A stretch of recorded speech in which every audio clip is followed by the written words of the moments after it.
Hamas ने दी Israel को बड़ी धमकी। बंधकों को कैमरे के सामने लाकर उतारेंगे मौत के घाट। वहीं गाजा पट्टी को दुनिया के नक्शे से मिटाना चाहता है इजराइल। मदद के लिए अमेरिका और भारत ने बढ़ाया हाथ। दोस्तों, 7 अक्टूबर के दिन इजराइल में छुट्टी का दिन था और बहुत सारे इजरायली अपने दोस्तों और रिश्तेदारों के साथ अपने धार्मिक त्योहार का उत्सव मना रहे थे। लेकिन तभी हमास के आतंकी अचानक से इजराइल पर हमला कर देते हैं। गाजा पट्टी की तरफ से इजराइल पर 20 मिनट में 7000 मिसाइल दागी जाती है।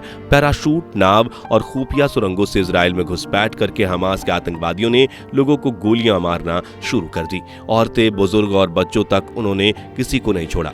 औरतों के रेप किए, बच्चों को पिंजरों में बंद करके पीटा गया और बुजुर्गों की टांगें तोड़ दी गईं। कुल मिलाकर गाजा पट्टी के इस आतंकवादी संगठन ने कुछ ही घंटों में हैवानियत की हद पार करते हुए ऐसी दहशत दिखाई जैसी दुनिया ने शायद ही पहले कभी देखी होगी। इस हमले में 900 से भी ज्यादा इजरायली मारे गए हैं और हजारों को बंधक बनाया गया है, जो अब भी हमास की कैद में है। हमास के इस बेरहम हमले के जवाब में इजराइल ने भी गाजा पट्टी पर रॉकेट दागे और हमास के सबसे बड़े लीडर की ऑफिस उड़ा दी और इस एयर स्ट्राइक में 700 से ज्यादा गाजा के सिविलियंस मारे गए।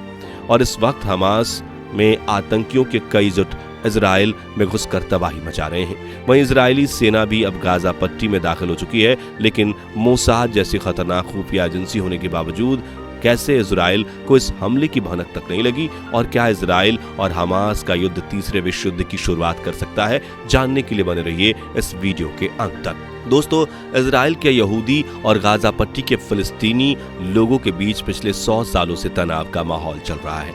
गाजा की मिलिटेंट ग्रुप हमास हमेशा इजराइल में घुसपैठ करके दंगे करने की कोशिश करता है, जबकि इजरायली खुफिया एजेंसी मोसाद ने कई बार हमास के बड़े लीडर्स को मार गिराया है। लेकिन इस बार जो हुआ वो देखकर दुनिया की रूह कांप उठी है।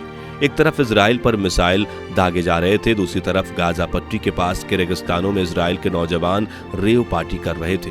उसी दौरान पैराशूट्स पर सवार होकर हमास के आतंकवादी पार्टी में घुस आते हैं और सरेआम गोलियां चलाने लगते हैं। हमास के इस सरप्राइज अटैक में 260 बेकसूर लोग मारे जाते हैं। इसके अलावा वो यहाँ से कई लोगों को बंदी बनाकर भी ले गए हैं, जिनका इस्तेमाल वो इजराइल से बचने के लिए कर रहे हैं। अब वो कैसे, तो ध्यान से सुनिएगा। दोस्तों, जैसा कि हमास ने इजराइल पर हमला किया, उसके जवाब में इजराइल ने भी गाजा पट्टी पर मिसाइल दागी, जिससे गाजा के कई सिविलियंस के साथ साथ हमास के आतंकवादी भी मारे गए।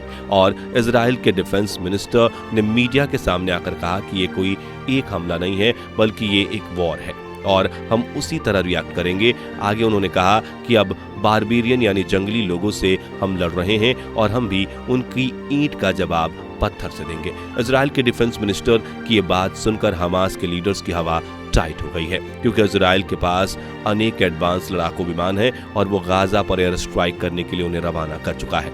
लेकिन तभी हमास ने एक बड़ा खेल खेला और उन्होंने जो इजराइल के शहरों और रेव पार्टी से बंधक बनाए थे, उन्हें ले जाकर गाजा में हमास के उन बिल्डिंग्स में रखा गया जहां इजराइल द्वारा मिसाइल गिराने का सबसे ज्यादा चांस है।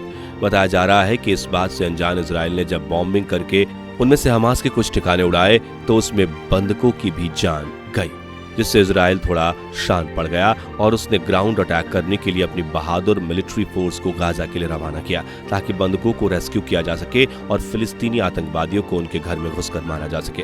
जिसके जवाब में हमास ने सेकेंड लेवल अटैक की शुरुआत कर दी है और पूरी दुनिया के सामने इजराइल को धमकी दे दी है। दरअसल हमास के मिलिट्री विंग के स्पोक पर्सन यानी प्रवक्ता अबू ओबाइदा मीडिया के सामने आए और उन्होंने कहा कि अगर इजराइल ने बिना किसी चेतावनी के गाजा के लोगों को निशाना बनाया तो वो सिविलियन होस्टेज को मारना शुरू कर देंगे।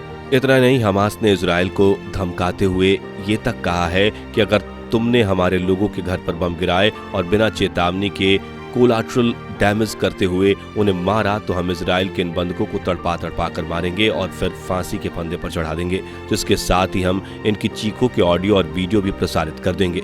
यानी ये कांड कैमरे के सामने लाइव किया जाएगा। साथियों, हमास की इस धमकी से इजरायली प्रशासन कमजोर पड़ गया है, क्योंकि हमास के क्रूर आतंकियों के पास न सिर्फ इजराइल के सिविलियंस हैं, बल्कि इजराइल में रहने या घूमने आए दूसरे देशों के नागरिक हैं। ऐसे में अगर हमास ने कैमरे के सामने इन बेकसूरों को मौत के खेल के साथ मार डाला तो न सिर्फ दुनिया में बल्कि इजराइल की जनता के सामने भी इजरायली सरकार की थू-थू हो जाएगी।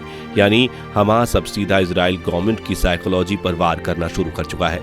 वो दुनिया के सामने इजराइल को झुकाने की पूरी प्लानिंग कर चुका है। अब देखना यह है कि हमास इस धमकी पर इजराइल कैसे रिएक्शन लेता है। दूसरी तरफ इजराइल के डिफेंस मिनिस्टर ने मीडिया के सामने कहा कि मैंने अपनी सेना को ऑर्डर दे दिया है और गाजा में जल्द ही घेराबंदी होगी, यानी गाजा बॉर्डर की तरफ से इजरायली सेना गाजा पट्टी में घुसने की तरफ निकल चुकी है। इतना ही नहीं दोस्तों, इजराइल ने न सिर्फ मिसाइल और हथियार लड़ाकू फौज की मदद से गाजा पर घेराबंदी शुरू की है, बल्कि वो अन्य तरीकों से भी गाजा के पैर तोड़कर उसे घुटने पर गिराने की कोशिश कर रहा है। जैसे कि गाजा पट्टी में 20 लाख से ज्यादा लोग रहते हैं और उनमें से ज्यादातर लोग इजराइल से आ रहे सप्लाईज पर डिपेंडेंट थे, लेकिन हमास की तरफ से हुए इस अटैक के जवाब में इजराइल ने गाजा पट्टी की तरफ जा रही सभी वाटर पाइपलाइंस को काट दिया है।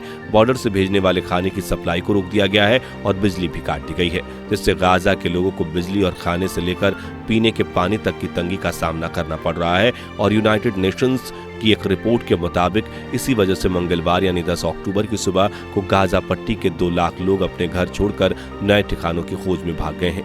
यानी हमास की धमकियों के बावजूद इजराइल रुकने का नाम नहीं ले रहा है। आपको बता दें कि गाजा इस वक्त पीस एग्रीमेंट साइन करने के मूड में लग रहा है, लेकिन इजराइल के प्राइम मिनिस्टर बेंजामिन नेतन्याहू अब शांति स्थापित करने के बिल्कुल मूड में नहीं है। अब आपके दिमाग में यह सवाल आ सकता है कि इजराइल की खुफिया एजेंसी मोसाद, जिसके एजेंट्स दुनिया भर में जाल की तरह फैले हुए हैं, जिसने कई कोवर्ट ऑपरेशंस करके अपने दुश्मनों को उनके घर में घुसकर मारा है, आखिर उस मोसाद को इस हमले की भनक कैसे नहीं लगी? तो पिछले लंबे समय से मोसाद हमास के कई बड़े बड़े अधिकारियों को मौत के घाट उतार रहा है, इसलिए शायद मोसाद अब हमास को कम आंकने लगा था। शायद दुनिया भर में हो रही अपनी वाहवाही को देखकर मोसाद को यकीन हो चुका था कि अब हमारी तरफ कोई आंख उठाकर नहीं देखेगा, लेकिन हमास ने उनकी सोच को गलत साबित कर दिया और इजराइल की नाक के नीचे से घुसपैठ करके बड़े युद्ध की शुरुआत कर दी है।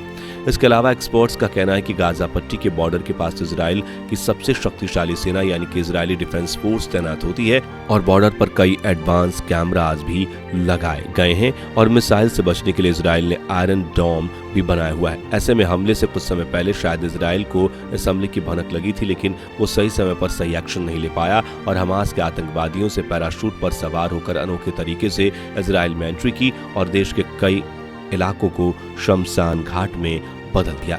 दोस्तों, अब सवाल आता है कि क्या ये तीसरे विश्व युद्ध की शुरुआत है? तो हमास की तरफ से हुए इस हमले के जवाब में इजराइल ने यह कसम खाई है कि वो हमास को ठिकाने गाजा पट्टी को एक ही बार में खत्म कर देगा और दुनिया के नक्शे से हमेशा हमेशा के लिए हमास का नामो निशान मिटा देगा। इजराइल की मदद के लिए अमेरिका ने भी अपना हाथ जोड़ा है और जंगी बेड़ा इजराइल की ओर रवाना कर दिया, जबकि भारत के प्राइम मिनिस्टर नरेंद्र मोदी ने भी अपने सबसे अच्छे दोस्त इजराइल के पीएम बेंजामिन नेतन्याहू से बात करते हुए कहा है कि हम तुम्हारे साथ खड़े हैं और जब भी मदद चाहिए बोलना भिजवा देंगे। वहीं ऑस्ट्रेलिया और फ्रांस ने भी फिलिस्तीन की मदद रोक दी है, लेकिन कुछ देश और संगठन ऐसे भी हैं जो हमास की तरफदारी कर रहे हैं। जी हाँ, हमारा पड़ोसी देश चीन फिलिस्तीन से हमदर्दी दिखा रहा है और हमास ने इस्लामिक मिलिटेंट ग्रुप हिजबुल्लाह से मदद मांगी है। वहीं इजराइल के दुश्मन ईरान ने इस्लामिक संगठनों की बैठक बुलाई है और शायद वो हमास की मदद करने के बारे में सोच रहा है। और आपको ये जानकर हैरानी होगी कि हमास के आतंकी जो इजराइल में घुसकर बच्चों को मार रहे हैं, औरतों का रेप करके उन्हें जीप में बांधकर घुमाने की अश्लील और बेहुदा हरकत कर रहे हैं, उन्हीं हमास के आतंकवादियों का भारत के कुछ एंटी नेशनल लोग सपोर्ट कर रहे हैं। जैसे कि अलीगढ़ मुस्लिम यूनिवर्सिटी के छात्रों ने फिलिस्तीन के सपोर्ट में हाथ में पोस्टर लेकर रैली निकाली। कुल मिलाकर इजराइल के दुश्मन और दुनिया का वो 10% इस्लामिक तबका जो इन गलत हरकतों को सही मानता है, वो हमास के आतंकवादियों को सपोर्ट कर रहा है, जबकि इस्लाम धर्म के ही 90% लोग हमास के खिलाफ हैं, क्योंकि उन्हें पता है कि यह गलत है। ऐसे में इजराइल और हमास की इस लड़ाई ने दुनिया को तीसरे वर्ल्ड वार के किनारे पर लाकर खड़ा कर दिया है। दोस्तों, क्या इजराइल और हमास का ये युद्ध तीसरे वर्ल्ड वार की शुरुआत कर सकता है या नहीं? इस बारे में अपनी महत्वपूर्ण राय हमें कमेंट करके बताइए और जानकारी सटीक लगी हो तो इस वीडियो को लाइक और शेयर कर दीजिएगा।